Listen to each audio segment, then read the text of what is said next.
Welcome to the deep dive. Imagine the food on your plate, maybe in your pantry, or even thinking about it in baby formula. Could it be, well, a lie? It's a worrying thought, isn't it? It really is. We're diving deep today into a hidden, kind of insidious problem. It costs billions, and tragically, sometimes human lives, food fraud. It's silently eating away at the trust we place in our food systems pretty much every day. That's right. And to really get our heads around this shadowy crime and maybe explore a potential weapon against it, we've been digging into a really insightful source. Okay. It lays bare the sheer scale of food fraud and asks this pretty critical question. Could blockchain, that tech most of us link with crypto, could it actually be the key to stopping it? Interesting angle.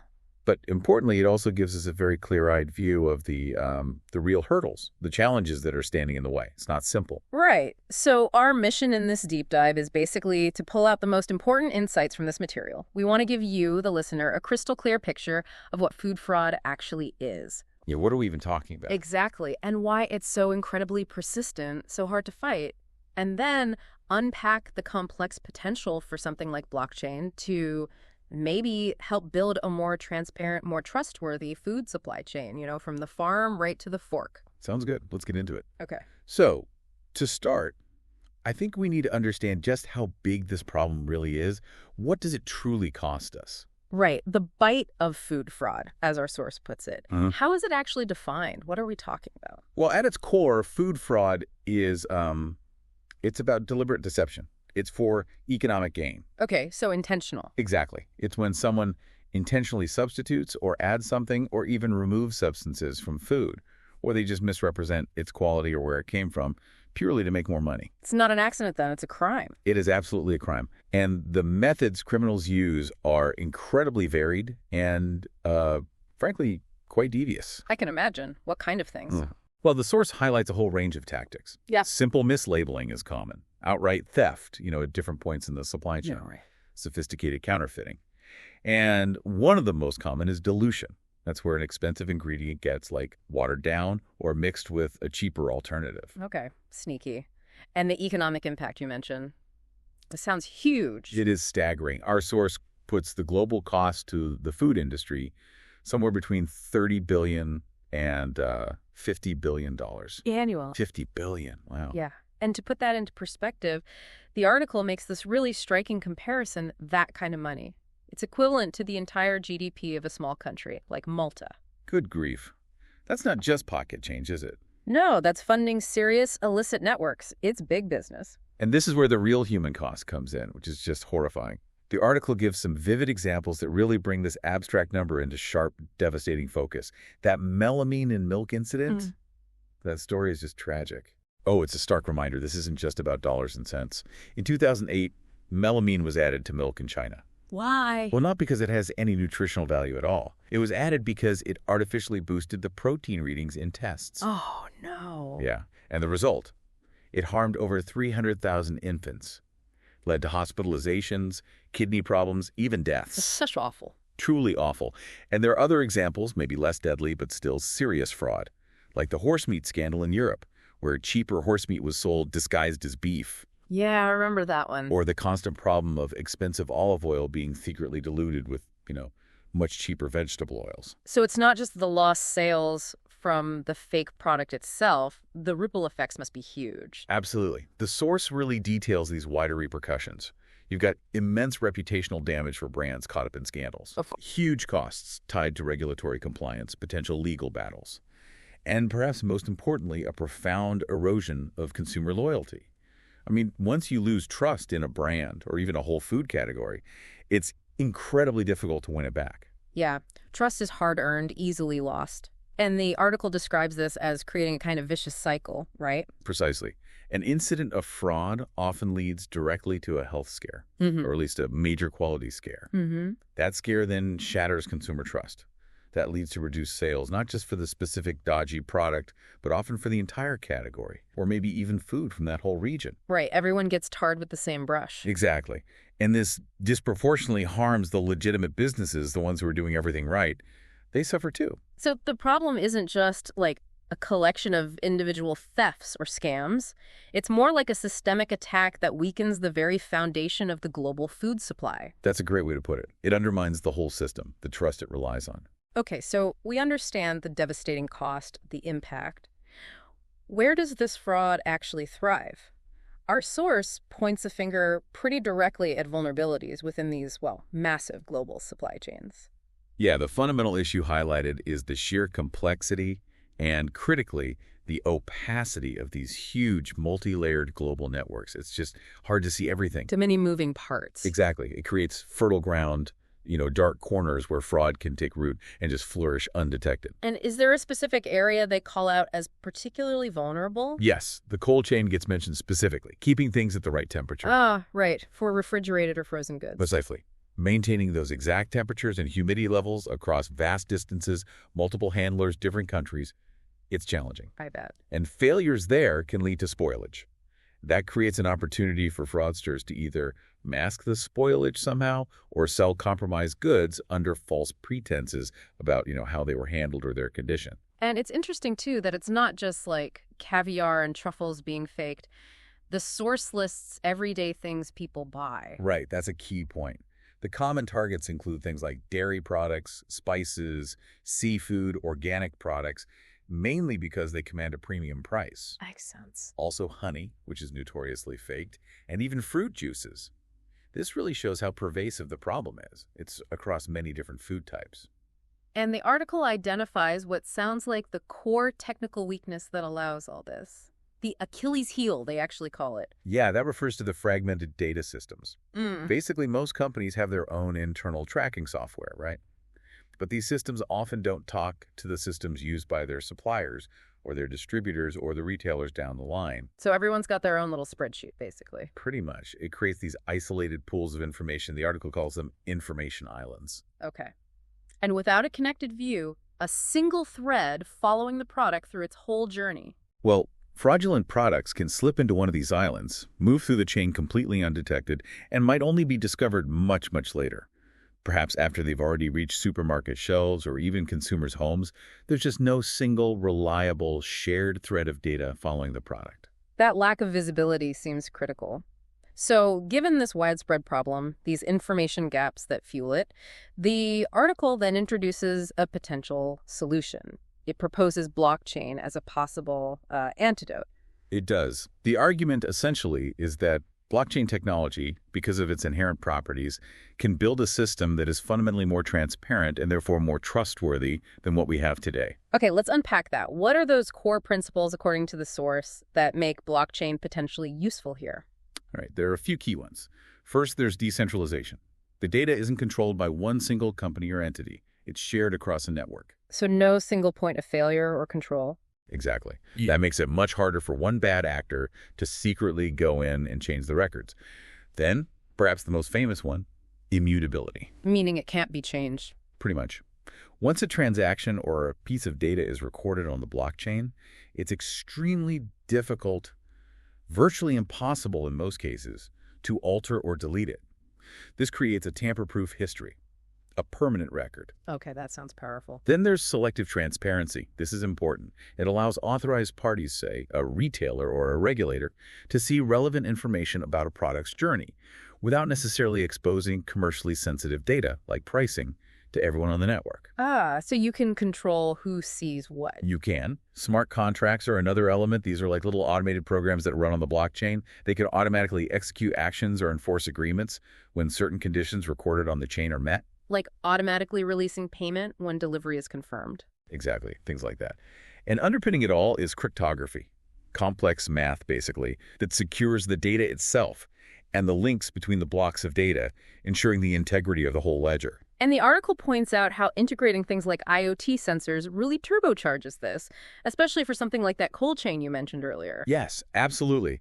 Think about it. IoT sensors, Internet of Things devices, can automatically record real-time conditions, temperature, location, humidity, maybe even shock detection if something's dropped. Okay. And they can feed that data directly onto the blockchain. This creates an immutable automatic audit trail of a product's journey and its environmental conditions. It removes the potential for manual error or, someone deliberately fudging the temperature logs. It sounds like this enables a completely different way of operating then. The article describes it as a paradigm shift. It really is. It aims to move us away from a system that's built on trusting various intermediaries along the chain or relying on paper documents which are easily faked. Right, paper trails can be forged. Exactly. Or relying on expensive third-party certifications that only happen at specific points in time. Instead, blockchain shifts the focus to a system based on verifiable tamper-proof data that tracks the product, ideally, right from its origin. Trust the data, essentially. And this increased visibility, this ability to check the record, presumably acts as a deterrent. Absolutely. That's a key part of the argument. The enhanced visibility and auditability that a well-implemented blockchain system provides makes attempting fraudulent activities significantly riskier. Harder to get away with it. Much harder. If every step or many key steps are potentially being recorded on an immutable ledger that others can see, the chances of getting caught and the difficulty of covering your tracks go up dramatically. Makes sense. And the article shares some pretty compelling real-world examples where companies are actually, exploring this or even implementing it now. Yeah, there are some well-known pilots and projects. Yeah. One of the most cited is Walmart's work with IBM using Hyperledger Fabric. Okay, Walmart, big player. Huge. They piloted traceability for pork in China and also for mangoes in the U.S. And they saw trace times, how long it took to track a product back to its source drop, from days, sometimes even weeks, down to just seconds. Wow, days to seconds. Yeah. That's huge. There's a massive efficiency gain, right? Yeah. Not just for fighting fraud, but also incredibly useful for things like food recalls. If there's a safety issue, you can pinpoint the affected batch instantly. Good point. Any others? Yeah, the source mentions companies like TE Food and Provenance, which are specifically building platforms for food traceability using blockchain, and other major players like Nestle and Carrefour are actively exploring it, running pilots. Plus, there are platforms focused on specific industries, like seafood souk for, seafood. So it's not just theoretical. People are trying this, dropping trace time from days to seconds. That capability alone makes the promise feel very real, doesn't it? It certainly highlights the potential operational benefits, which can be a big driver, alongside the fraud prevention aspect itself. Get faster, more efficient, and safer. But, and this is a big but, the article definitely doesn't shy away from the challenges. It provides a very necessary reality check. It states quite clearly that blockchain is not a magic bullet, not a panacea. That's a critical point they make, and it's really important to understand. Despite all the promise, there are significant barriers standing in the way of widespread adoption. Like what? What are the main hurdles? Well, the source lists several big ones. Things like scalability. Can these systems actually handle the immense volume of transactions and data points involved in global food trade? It's massive. Yeah, the scale is incredible. Then there's the cost. Implementing new technology, integrating it, training people, it's expensive. Interoperability is another huge one. How do you get a new blockchain system to work smoothly with all the existing legacy IT systems companies already have? Right, you can't just rip everything out overnight. Exactly. And just integrating it seamlessly into existing complex operations is a challenge in itself. And the most fundamental limitation seems to be what people often call the garbage in, garbage out problem, right? That sounds crucial. It is absolutely key. This is probably the single biggest misunderstanding about blockchain sometimes. Blockchain guarantees the integrity of data once it's on the chain and make sure it isn't tampered with after it's recorded. Okay. But it cannot, by itself, verify that the data being entered onto the chain in the first place is accurate or truthful.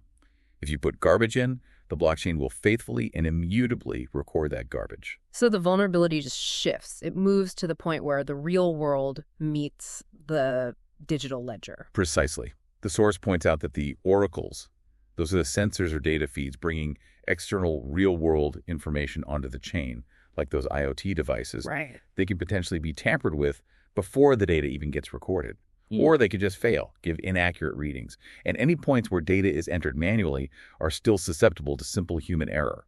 Or worse, deliberate manipulation by someone intending to commit fraud right at the source. So a perfect immutable record on the blockchain is kind of useless if the initial data entered, say, someone falsely claiming a batch of fish is sustainably caught when it wasn't, is just wrong to begin with. Exactly. A compromised sensor or a colluding party entering false data at the point of origin defeats the purpose, Yeah. even with a perfect blockchain record afterwards. Okay, that's a major caveat. What are some of the other big hurdles mentioned in the article? Well, privacy is a huge one. Food supply chains involve a lot of commercially sensitive data supplier lists, pricing details, specific logistics arrangements.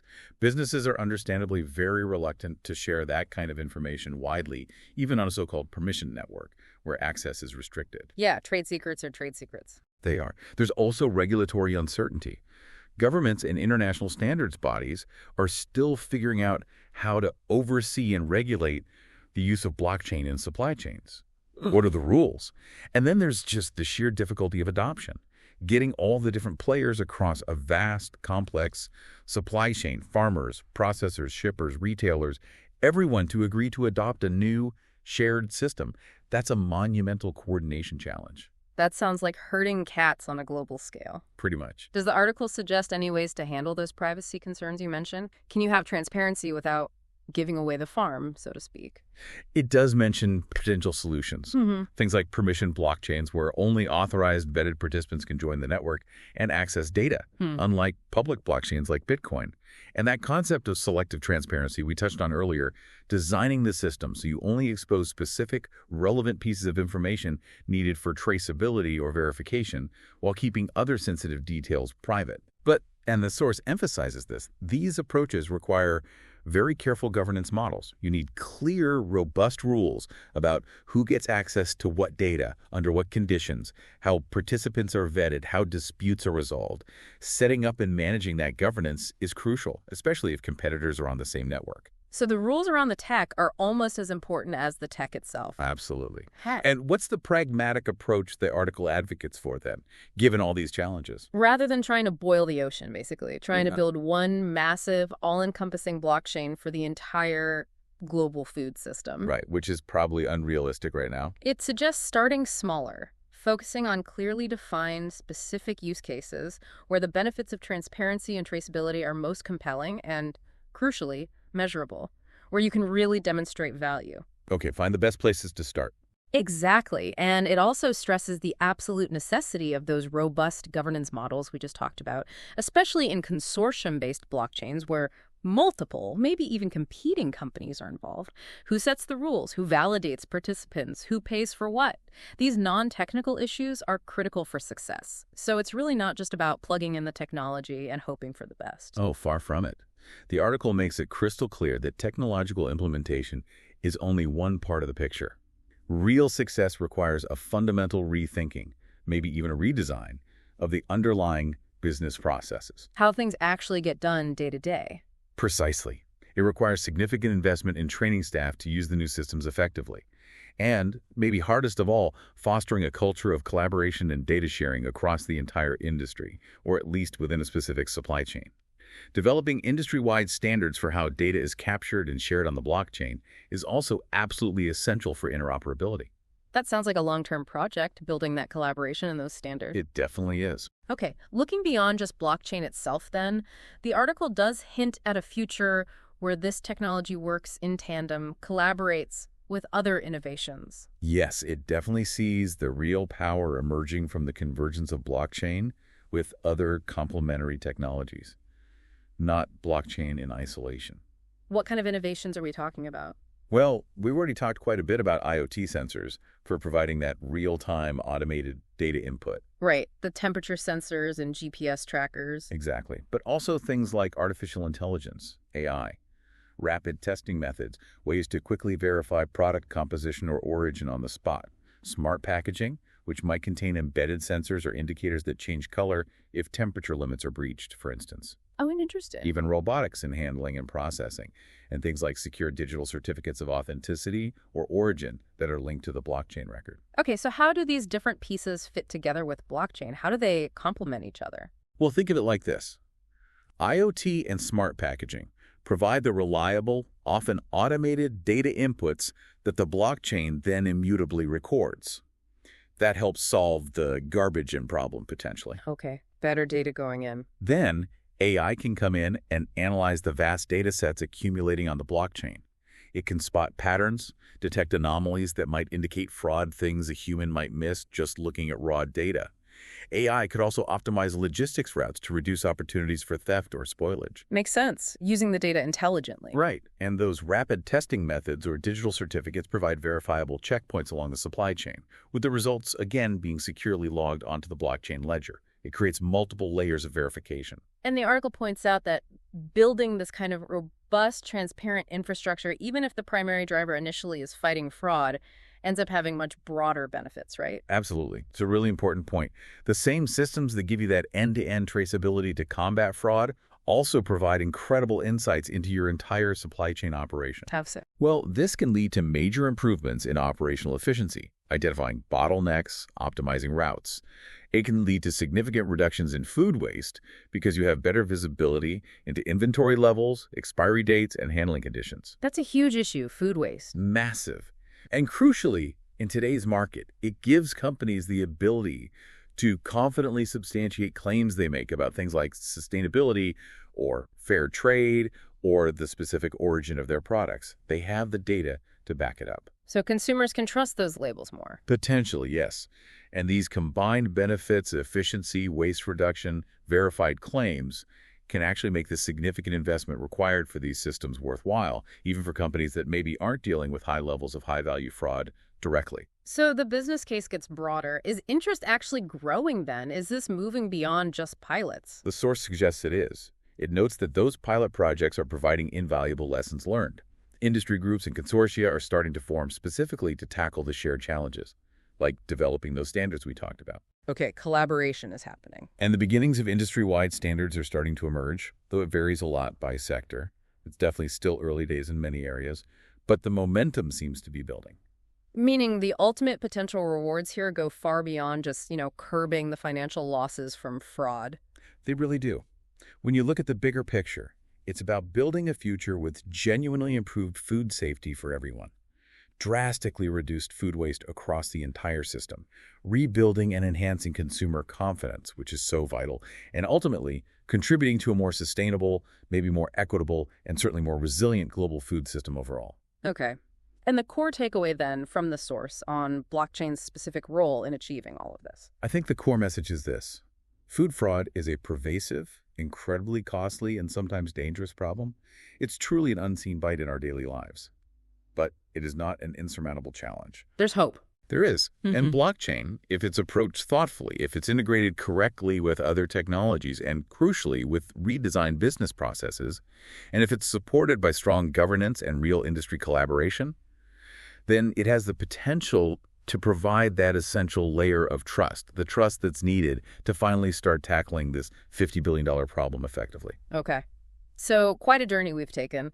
We've peeled back the layers on the hidden scale of food fraud, really understood its impact. We've explored the vulnerabilities in our complex supply chains that fraudsters exploit, these sort of information gaps. Yeah, the weak points. Then we saw the transformative potential of blockchains, especially when working with complementary tech, to fight back and build transparency. The promise is definitely there. But we also looked honestly and importantly at the significant real-world challenges, the costs, the complexities, that garbage and problem, the need for cooperation, all standing in the way of making this widespread. Yeah, the reality check is crucial.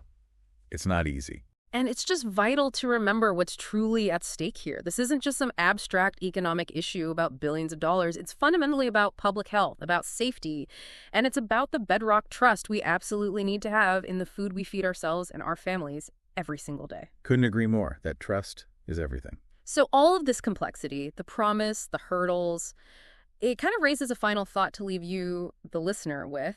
Given how difficult and how costly this is to implement properly and that critical need for industry-wide cooperation, how much responsibility really falls on us as consumers to actually demand this level of transparency?